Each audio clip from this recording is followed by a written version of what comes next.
दोस्तों, कुछ दिनों पहले ही मैंने आपको बताया था कि मेरा फेसबुक अकाउंट हैक करने की कोशिशें हो रही हैं, जिसमें हैकर्स को आज सुबह सफलता प्राप्त हुई और मेरा अकाउंट हैक हो गया।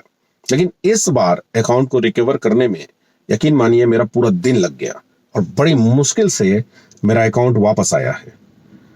दोस्तों, हो सकता है मेरा यह वीडियो अंतिम वीडियो हो, इसलिए आपसे निवेदन है कि थोड़ा सा समय निकाल करके मुझे पूरा सुने।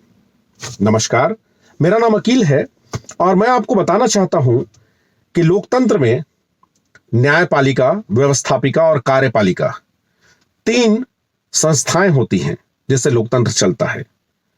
एक और बहुत इंपॉर्टेंट, भले ही उसे संवैधानिक मान्यता ना हो, वो है पत्रकारिता।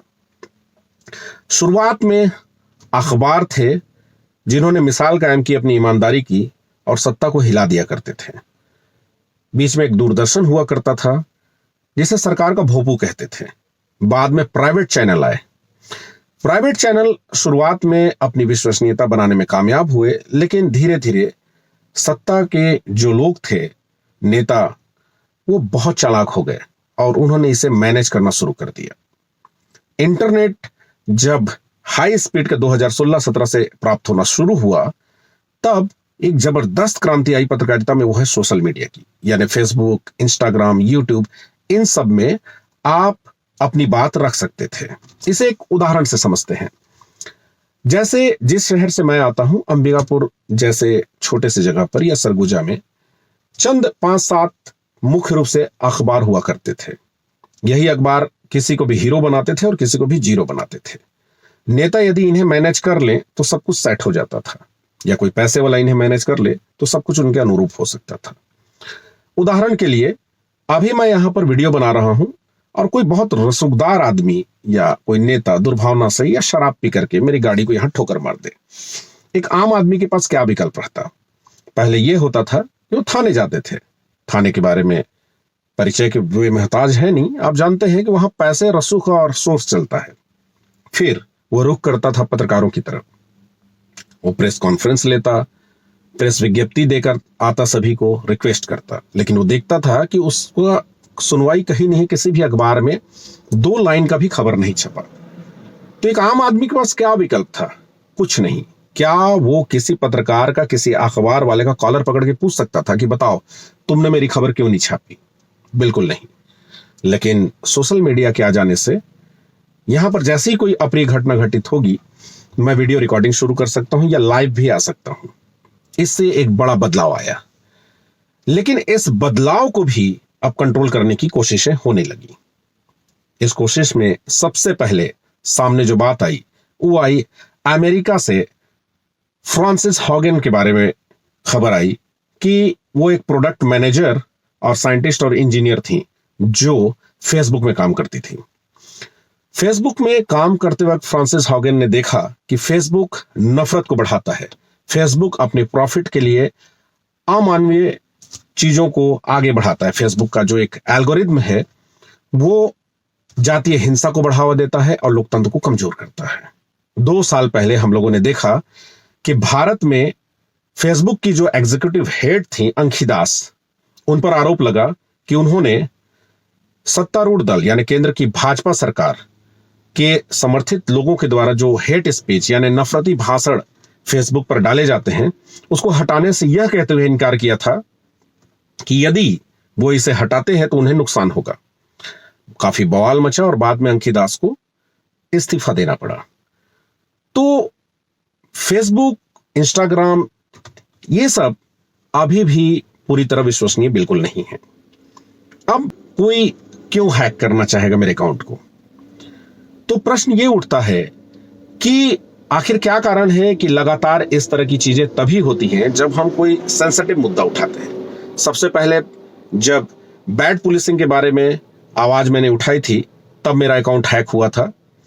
तो चूंकि छत्तीसगढ़ की पुलिस साइबर लॉ में और साइबर क्राइम में या तकनीकी मामलों में उतनी दक्ष नहीं है, जो रिकवरी था अकाउंट का वो मैंने तुरंत कर लिया था। लेकिन यकीन मानिए आज बहुत ही सीवियर अटैक हुआ। बहुत सारे टेक्निकल टर्म होते हैं, जैसे फिशिंग है, बॉट है, ट्रोजन है, मैं उसमें जाना नहीं चाहता।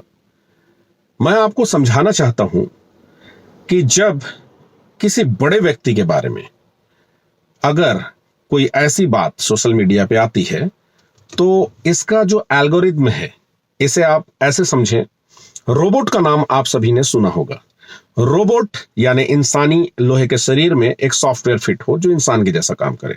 रोबोट से रो हटा दीजिए तो वह है बॉट। बॉट उसका सॉफ्टवेयर है। तो फेसबुक, इंस्टाग्राम, यूट्यूब में इन सब में बॉट लगा होता है। तो फेसबुक के बॉट में कीवर्ड, जैसे आप कोई शब्द बोलेंगे या लिखेंगे तो उसके बाद वो उसका एल्गोरिदम एक्टिव हो जाता है।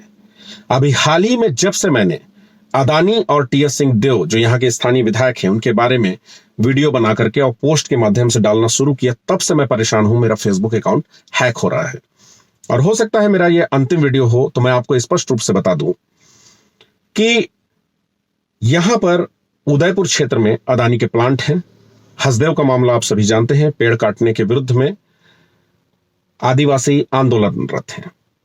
अब इन मामलों को यदि आप उठाते हैं तो कहीं ना कहीं उनके जो पीआरओ हैं, मैनेज करने वाले मैनेजर, वो इस बात की खबर रखते होंगे और इनका कहीं ना कहीं कॉर्पोरेट होने के कारण ऊपर तक अच्छी पहुंच रही होगी।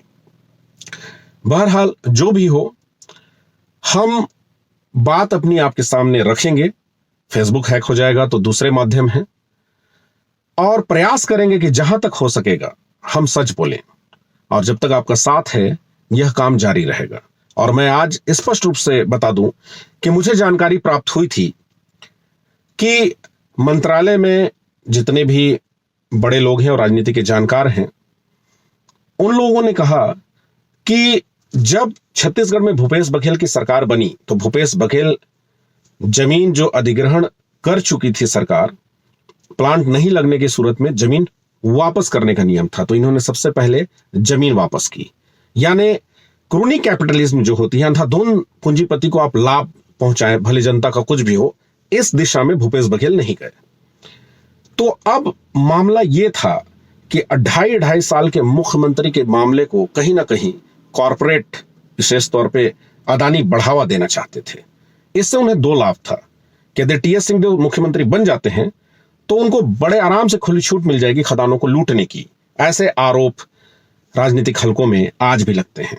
और दूसरी बात, वो मुख्यमंत्री नहीं भी बनते हैं तो जितने भी मेन स्ट्रीम मीडिया है जिसमें कॉर्पोरेट का अच्छा खासा प्रभाव होता है, आप सभी जानते हैं, उसमें बार बार मुख्यमंत्री, उप मुख्यमंत्री या कहना चाहिए स्वास्थ्य मंत्री यहाँ के, उन्हें मुख्यमंत्री बनाने के 2.5 साल के कयास और सरकार को अस्थिर करने का प्रयास, ये कहीं ना कहीं साधारण शब्दों में भूपेश बघेल का स्क्रू थोड़ा टाइट करके अदानी रखना चाहते थे।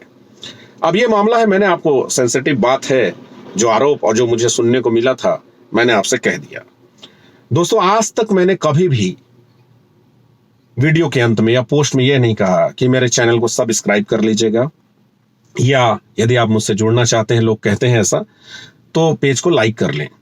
लेकिन आज मुझे कहना पड़ेगा, क्योंकि अगर फेसबुक अकाउंट मेरा हैक हो जाता है या डिलीट हो जाता है तो यूट्यूब, इंस्टाग्राम और अन्य माध्यम से मैं आपसे जुड़ा रहना चाहता हूं। तो मैं आज से कहना शुरू करूंगा कि मैं आपसे जुड़े रहना चाहता हूं, इसलिए आप इस वीडियो के डिस्क्रिप्शन में, चाहे आप फेसबुक में देख रहे हो या यूट्यूब में देख रहे हो, तो यूट्यूब को सब्सक्राइब कर लें, पेज है तो लाइक कर लें, और अगर आप फेसबुक में, इंस्टाग्राम में है तो मुझे फॉलो कर लें।